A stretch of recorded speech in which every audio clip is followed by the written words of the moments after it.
एक समय की बात है, एक गांव में एक ब्राह्मण रहता था। एक बार किसी परिवार ने उसे अपने यहाँ ब्राह्मण भोज पर बुलाया और दान में उसे एक बकरा दिया। बकरे को पाकर वो बड़ा खुश हुआ और खुशी से अपने घर जाने लगा। रास्ता लंबा और सुनसान था। रास्ते में ब्राह्मण के कंधे पर बकरे को देखकर तीन ठग के मन में उस बकरे को चुराने का विचार आया। तीनों ने उसे हथियाने की योजना बना ली। तीनों अलग अलग हो गए।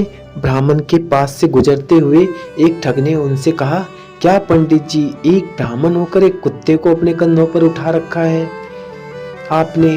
ब्राह्मण ने कहा, अंधे हो क्या? कुछ भी अनाप शनाप बोल रहे हो? तुम्हें दिखाई नहीं देता?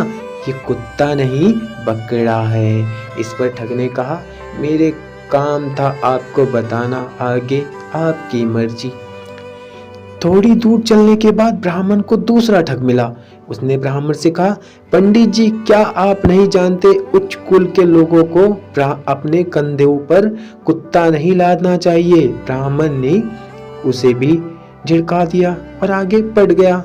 थोड़ी और दूर आगे जाने के बाद ब्राह्मण को तीसरा ठग मिला और उसने पूछा, पंडित जी, इस कुत्ते को पीठ पर लाद के जाने का क्या कारण है? इस बार ब्राह्मण के मन में शक आया कि कहीं उसकी ही आंखें तो धोखा नहीं खा रही।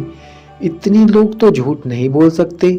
और उसने रास्ते में थोड़ा आगे जाकर बकरे को अपने कंधे से उतार दिया और अपने घर की ओर आगे बढ़ गया। उसके आगे जाते ही तीनों ठग बकरे को वहां से उठा ले गए और उसे मारकर उसकी दावत खाई। तो दोस्तों, इस कहानी से हमें ये सीख मिलती है कि कई बार झूठ को भी मेजॉरिटी में बोलने पर वह सच जैसा मालूम पड़ता है और लोग धोखे का शिकार हो जाते हैं।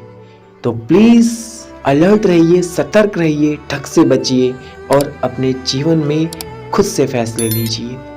तो आपको ये कहानी कैसी लगी है, प्लीज मुझे कमेंट करके जरूर बताइए। और हाँ, आप नए हो या आपने इस वीडियो को सुनी हो तो प्लीज आप सब्सक्राइब जरूर कर दीजिए, क्योंकि आपके एक सब्सक्राइब से किसी का भला हो सकता है।